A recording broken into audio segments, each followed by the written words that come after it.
ধন্যবাদ আৰু এই মুহূৰ্তত লৈ আহিছো এটা গুৰুত্বপূৰ্ণ খবৰ মাইক্ৰ ফাইনেন্সৰ ঋণী মহিলাসকললৈ বৃহৎ ঘোষণা মুখ্যমন্ত্ৰী ডক্টৰ হিমন্ত বিশ্ব শৰ্মাৰ কেইবাটাও বৃহৎ ঘোষণা কৰিলে মুখ্যমন্ত্ৰী গৰাকী আৰু সদনত তেওঁ মন্তব্য কৰিছে সবিশেষ জনাই যাম এই মুহূৰ্তত মাইক্ৰ ফাইনেন্সৰ লাখ লাখ ঋণী মহিলাৰ বাবে বৃহৎ ঘোষণা শীঘ্ৰে 50,000 টকা ঋণ লোৱা মহিলাক এনঅচি প্ৰদান কৰিব চৰকাৰে নো অবজেকশন সাৰ্টিফিকেট প্ৰদান কৰিব চৰকাৰে শীঘ্ৰে 50,000 টকা ঋণ লোৱা মহিলাসকলক 1 লাখ টকা ঋণ লোৱা মহিলালৈ আৰু বেংকৰ জাননী নাযায় বুলি উল্লেখ কৰিলে মুখ্যমন্ত্ৰীয়ে বেংকেৰে সম্পন্ন হৈছে বুজাবুজিৰ চুক্তি আৰু ইয়াৰ পাছৰ পৰ্যায়ত 75,000 টকালৈকে ঋণ ৰেহাই দিব চৰকাৰে এই মুহূৰ্তত আমি জনাই আছো এটা বিশেষ খবৰ কিয়নো মাইক্ৰ ফাইনেন্সৰ লাখ লাখ ঋণী মহিলাসকললৈ এটা ভাল খবৰ এই মুহূৰ্তত জনাই আছো সদনত মুখ্যমন্ত্ৰী ডক্টৰ হিমন্ত বিশ্ব শৰ্মাৰ বৃহৎ ঘোষণা মাইক্ৰ ফাইনেন্সৰ লাখ লাখ ঋণী মহিলাৰ বাবে বৃহৎ ঘোষণা মুখ্যমন্ত্ৰীৰ শীঘ্ৰে 50,000 টকা ঋণ লোৱা মহিলাক এনঅচি প্ৰদান কৰিব চৰকাৰে 1 লাখ টকাৰ ঋণ লোৱা মহিলালৈ আৰু বেংকৰ জাননী নাযায় বুলি উল্লেখ কৰা হৈছে বেংকেৰে সম্পন্ন হৈছে বুজাবুজিৰ চুক্তি আৰু ইয়াৰ পাছৰ পৰ্যায়ত 75,000 টকালৈকে ঋণ ৰেহাই দিব চৰকাৰে এই কথা সদনত উল্লেখ কৰিছে মুখ্যমন্ত্ৰী ডক্টৰ হিমন্ত বিশ্ব শৰ্মাই ৰাজ্যৰ লাখ লাখ ঋণী মহিলাৰ বাবে এয়া এটা ভাল খবৰ কিয়নো এতিয়া যেটো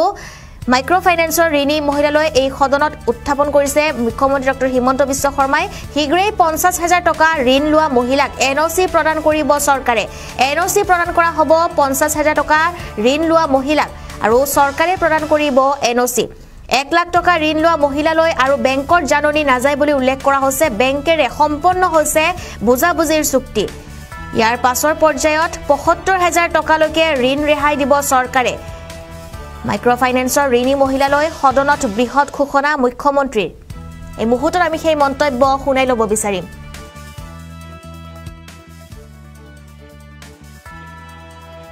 এই মুহূৰ্তলৈকে 11,93,626 গৰাকী মহিলাক আমি লোনৰ পৰা ৰেহাই দিছো 2,081 কোটি টকা আমি খৰচ কৰিছো আৰু যদি এইখিনি নামে সৈতে আপোনালোকক লাগে এছেম্বলিত প্ৰশ্ন কৰক 11,03,626 গৰাকী মহিলাৰ আমি নাম ইয়াতে লৈ আহিম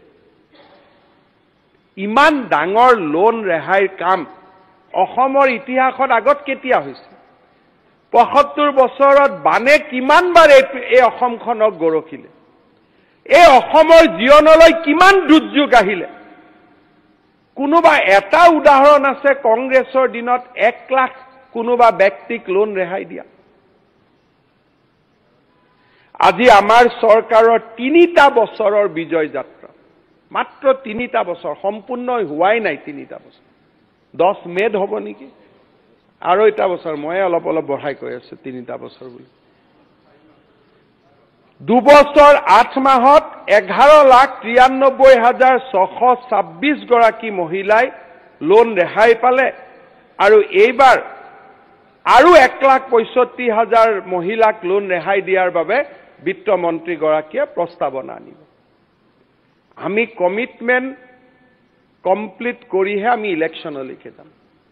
আমাৰ পৰীক্ষা সদায় নলব এদিনেই পৰীক্ষা দিম মাইক্ৰ ফাইনেন্সৰ লোন ৰেহাইৰ ক্ষেত্ৰত আমি 4টা নীতি অৱলম্বন কৰিছিলো যাতে হাউসে জানে প্ৰথম আমি সিদ্ধান্ত লৈছিলো যে লোন ৰেহাই দিয়াৰ আগতে যিসকলে লোন নিয়মিতভাৱে ঘূৰাই দি আছে তেওঁলোকক আমি প্ৰেৰণা দিব লাগে কাৰণ নহলে এটো আনএথিকেল হ'ব যে লোন নিদিয়া সকলক ঘূৰাই দিলো লোন দিয়া সকলক একো নিদিলো প্ৰথম বছৰত আমি 25,000 টকালৈকে তেওঁলোকক উদগনি দিলো দ্বিতীয় বছৰ আমি কি কৰিলো আমি কলো যে যিসকলে মাত্ৰ 3 মাহৰ কাৰণে লোন দিব পৰা নাই আদাৰৱাইজ তেওঁলোকে দি আছিল তেওঁলোকক আমি উদগনি জনালো 3 মাহৰ এনপিএও আমি দিলো আৰু তেওঁলোকক আমি 15-20,000 টকা কৰি উদগনি দিলো যোৱা বছৰ আমি 25,000 টকালৈকে লোন লোৱা আইমাতৃ সকলোকে এনঅচি দিলো আৰু এই বছৰ 50,000 টকালৈকে লোন লোৱা সকলক এনঅচি দিম 27ত 25 চনত 75,000লৈকে দিম আমি 26লৈকে আমাৰ কমিটমেন্ট আমি পুৰা